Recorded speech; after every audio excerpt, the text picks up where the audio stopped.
The following is an overview of the Every Student Succeeds Act's, or ESSA's, 1% participation cap requirement.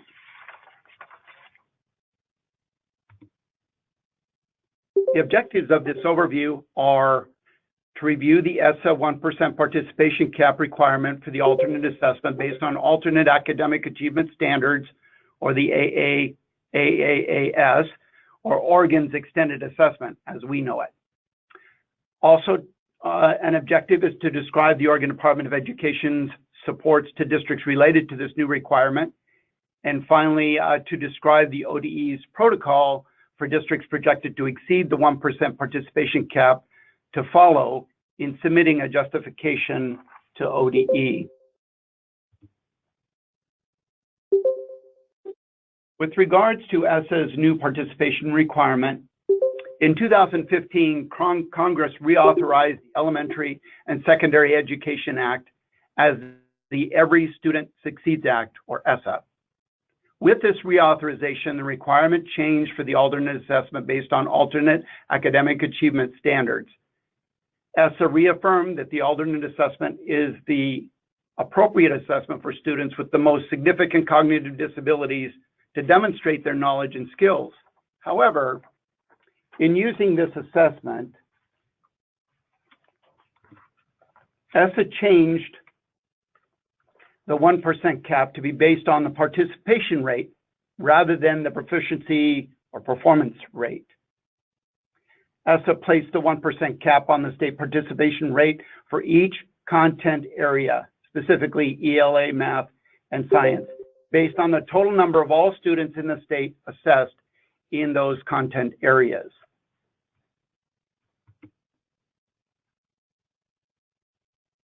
That said, states cannot place a cap on participation rates of districts. Specifically, the regulations regarding this new requirement are clear. It is not to constrict or constrain in any way, shape, or form IEP team's statewide assessment decision-making authority.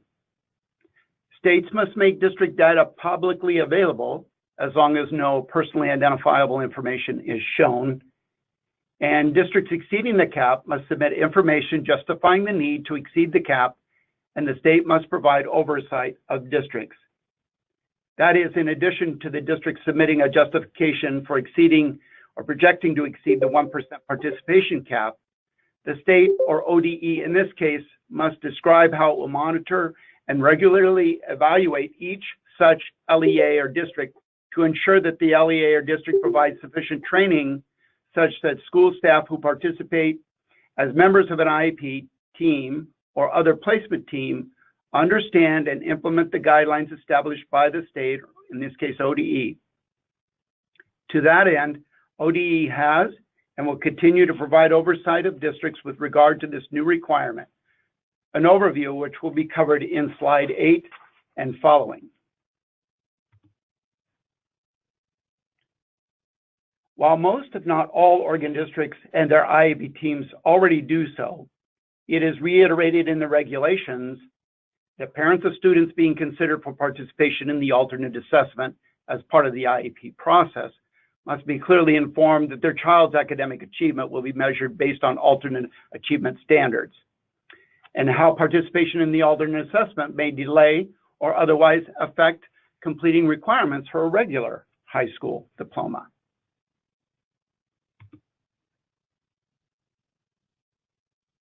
On that last note, states can apply for a waiver of the 1% cap requirement if the participation of students with disabilities on statewide assessments is 95% or greater. However, since Oregon's participation rate for students with disabilities on statewide assessments is lower than 95%, Oregon does not qualify to exercise the waiver option. As mentioned in a prior slide, slide 5, specifically, ODE has and will continue to provide oversight of districts with regard to this new requirement.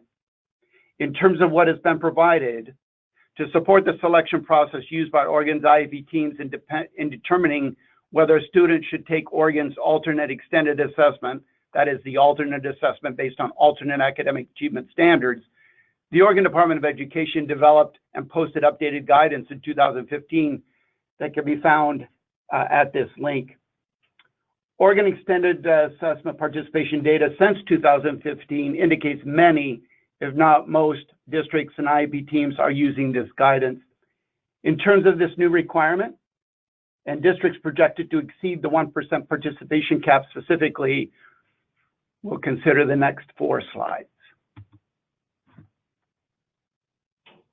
ODE has developed an online secure form to expedite the process for districts to submit a justification or justifications by February 15th, 2018, if projected to exceed the 1% participation cap at this Smartsheet link. Furthermore, on this form, districts will find a link to their 1% participation rate by subject areas, ELA, math and science, and disability codes.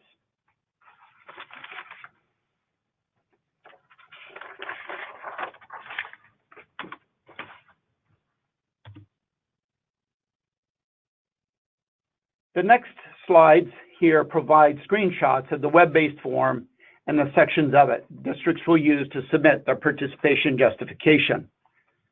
So this is the first page of the web-based form. The 1% participation cap justification submission form begins with a brief synopsis of the new ESSA participation cap and reporting requirement. This is followed by a resources section that, as mentioned in a prior slide, provides a link to an Excel spreadsheet of participation data by grade level and eligibility category of districts projected to exceed the 1% cap, as well as a link to the Oregon Extended Assessment Guidance, again developed and disseminated in 2015. The resources section is followed by a series of text boxes to be completed by the district, specifically submission date.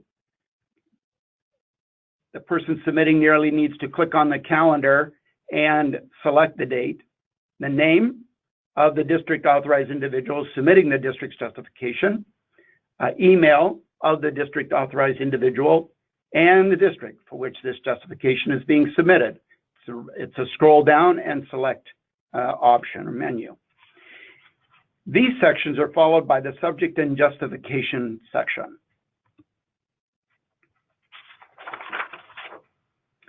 In this section, the district will select one or more of the subject areas below per the district's participation data indicated on the Excel spreadsheet. This is followed by the justification section, where the district either indicates the reason or reasons for exceeding the 1% participation cap in the subject areas via the scroll down options, A through C, or if other, then the A through C options, the D option on the scroll down menu. The district will manually enter the justification in the text box provided below if they select D or other.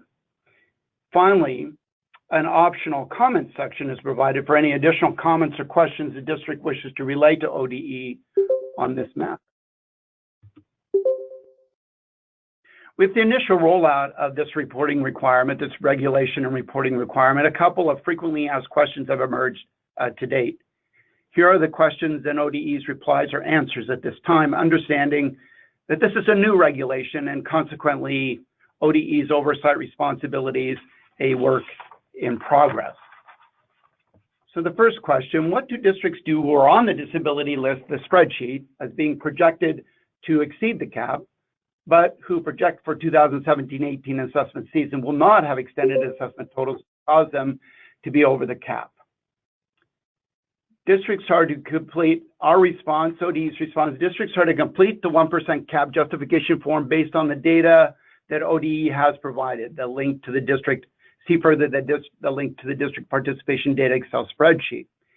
If in fact the district does not exceed the 1% participation cap, the district would not submit a justification form for the following year. That data would be linked to the spreadsheet and provided next year and put on the form. Only those districts that are projected to exceed the 1% participation cap are listed in the Excel spreadsheet, the district participation data Excel spreadsheet. What will a district need to do if they're not currently identified on the disability list or the Excel spreadsheet, but who in 17-18 go over the 1% cap? When or how will they be notified? So again, districts who do not project to go over the 1% participation cap but end up doing so will submit a justification form the following year. Notification will be sent out as we did, as ODE did this year, via typical ODE communication channels, listservs, AA updates, and specifically to the district 1% participation data Excel spreadsheet on the justification form that annually needs to be considered by districts.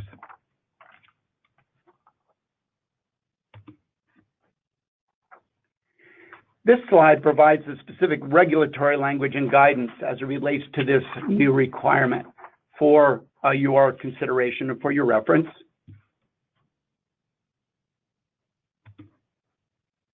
And if you need additional information on this new requirement, the following are your ODE contacts.